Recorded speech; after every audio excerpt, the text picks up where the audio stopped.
get stunned into denies in his face. You're going to have a slight advantage in terms of his actual damage. A lot of good things from Makoto. We'll see how much he can take advantage of it, because this is a matchup where it feels like you can get more exposed a little bit.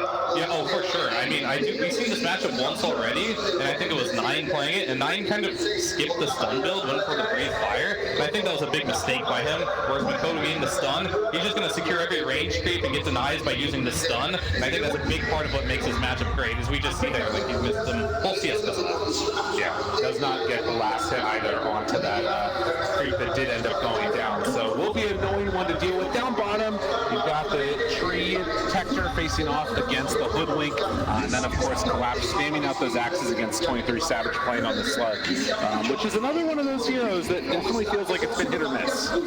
Yeah, for sure. I've never been a huge fan of the Slark, and I'm a little worried this game for it, just because it's not a hero that's particularly good versus the Beastmaster in lane. Once the Helm of the Dominator does come online, Slark has no way of dealing with that, right? But they can play aggressive early, maybe get a kill or two on Collapse on the physical hero, but if they can't manage to bring Collapse down pretty early in the laning stage, it's going to get just harder from there. Yeah, going to be very difficult to deal with this Beastmaster spamming out those axes, and of course eventually, like you're talking about, having that creep. He's already halfway towards the Helm of Iron Will, which is going to keep him that much more survivable, and yeah, just keeps on flanking with these boots on the Squirrel. So up top, LSA comes out, the sort of consistency with which we've seen Lina. You know, it's oftentimes actually not end up being this off-lane NP facing off against it, though. What do you think about this lane? How's it going to square up for you?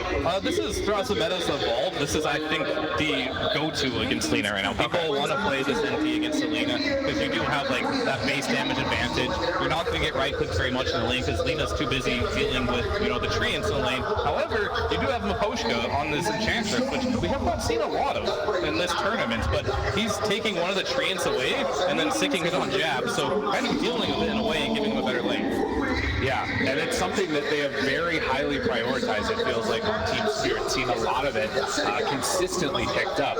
So already out of the mid, you can see Makoto 10-6 versus the 8-2 of that Ember. He is definitely being already pretty hampered by this, as another deny just right in his face, not even prioritizing the last hits for himself, wanting to shut out what Laurel's trying to do.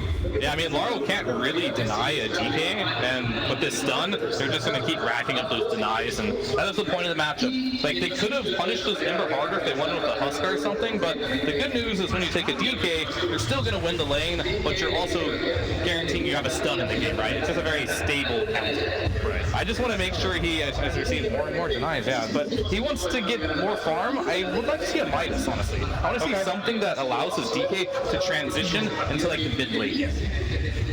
Down bottom, you can see spamming out that leech, healing back up, but the numbers keep on getting higher and higher for that DK. 17 and 11. He's got more denies than the Ember does last hits total. Denies or last hits. So he has been absolutely wrecking him here, as we've kind of seen. But in terms of levels, it's about a half level advantage. See if that makes a difference. Yep, and then for the other lanes are going to, it's going to be another slow game, I think, just for the early game. But we do have Q, who is playing Tiny this time, so as opposed to the Earthshaker, which was a much slower hero, I do like him on this hero. It's going to be the same story as last game. Went for the tree grab, won't have that level 3. I think that's when he'll make a rotation.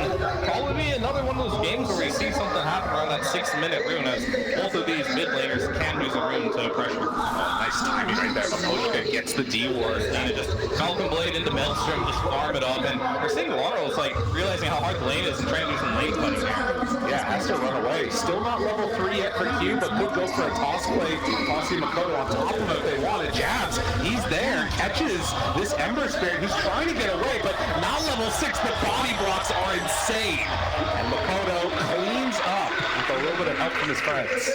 As you can see, because Jabz are moving around so much, has been a little bit lower on that net worth chart, but with Yadro moving in, and a chase. Q looking for him, the toss. They just out of range, and Yadro, he's still hiding away, running his way through those trees, but eventually they're going to find him.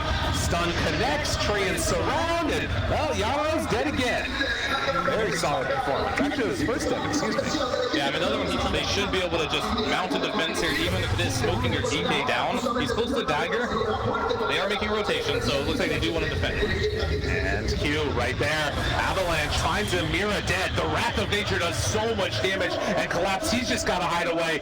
No chance Aurora does anything. Talon, they very easily defend. 23 Savage pushes this wave out as Laurel hiding back behind where the tier 1 tower was. Now down bottom, they are getting set up with Ollie and Q nearby.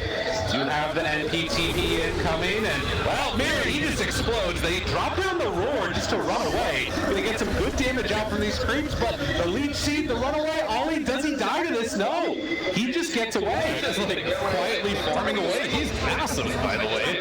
Yeah, has had a really, really good time already. The diffuser play done. They jump in down bottom, do some damage. The Hillstone's gonna be there. Wrath of Nature doing what damage they can. Q is gonna fall, and now Makoto starting to get hit by the little rainbows. The damage is there. This Enchantress is completely wrecking the DK. They find another kill, and now Collapse trying to get away from Jabz. The movement over, Mira nearby, trying to kill him off with those treants. They get the overgrowth. The axes from downtown. He's still getting out of there. Collapse looks like he'll escape as the bushwhack seals his retreat. I always think like the first Aegis it's not meaningless. It's just a little bit of gold. It can help you in a team fight, but it's mainly just kind of like buying time and setting up for that second Aegis, which will give you a shard and more of a time. Okay, they move in, gonna pop the ulti, shadow dancing. That's dead. Collapse. So able to bait out some type of a reaction there, and then just find a quick kill onto the beast. But down bottom, Yaro makes the move over and trying to get what he can. Is he gonna be able to kill off Mira? He will. Yaro cleans up Jabz. He's got to get out. They see him there, Tiny? No, all right. Tiny, and now sticks around a little bit longer, turns with the BKB, Laguna Blade out, Makoshka from downtown. Makoto's there too. They're going to LSA and back away, but the overgrowth that comes out, and now the connection with the stun is there. Jab shows up, and finally, Yaro, he's going a bit too far. He gets punished. Yeah, they find even more potentially. Mira, underneath those trees, throws out the bushwhack, but the Avatos in the kill. Talon, great last second. That was the verge of death again.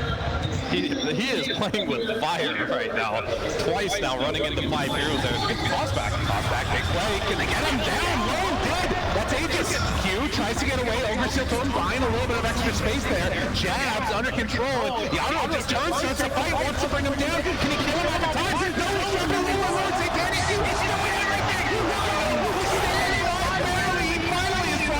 But Team Spirit have they almost already won the fight. Makoto now turns his sights onto the side. The buybacks are huge as Collapse, the only one, is able to escape. Wow, that was a crazy fight. That we'll have to address if they don't get a free Roshan. And they might just right now as they get ready to send themselves forward. Makoto drops down the fireball, does not have dragon form popped yet, but it is ready to go, so can just walk into the pit if the moment strikes. Roche down to half HP, they keep their vision, throws out the breeze fire, got him right on top of him. 23 Savage walks forward, the Aegis and Sam snatches out of the way. 23 Savage gets it, the overgrowth after. Does he have Satanic still left? Yaro low on mana, the damage that's coming out is huge. Jabz from the outside, swinging, beating, killing, Jabz with the triple. A great fight from Talon. Absolutely amazing. And this is the finish.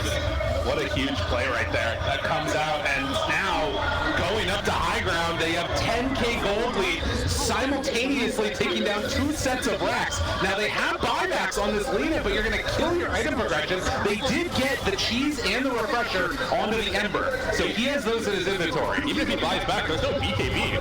Ready. He can't even do anything if he buys back. They're going to need to pass over the refresher shard if they want to do something with that to give him that BKB again, but Mira chased, run at Talon. They're just streaming forward, hero after hero falling, and they're not buying back at this point. This is going to be so much structural damage done, and well, the toss back comes out too. They find Collapse, able to catch him. Talon not wanting to get knocked out here. Really big. If they use the creep for vision and get the jump, this could close the game. Just sending in those DK illusions. Yaro there, stunned. Link is broken. In pretty far. LSA off the mark. 23 trying to control. Oh, look at that overgrowth though. They run in, find him immediately. tries to get back to the fountain, collapse. He's going to be left to his own devices, but GG is called. We're going to a game number 3. Yeah, I mean, that was just a really great game by Talon at the end there. He was managed to get everything they needed from Makoto this game. We're like, we questioned, can Lauro make this happen on the early Ember?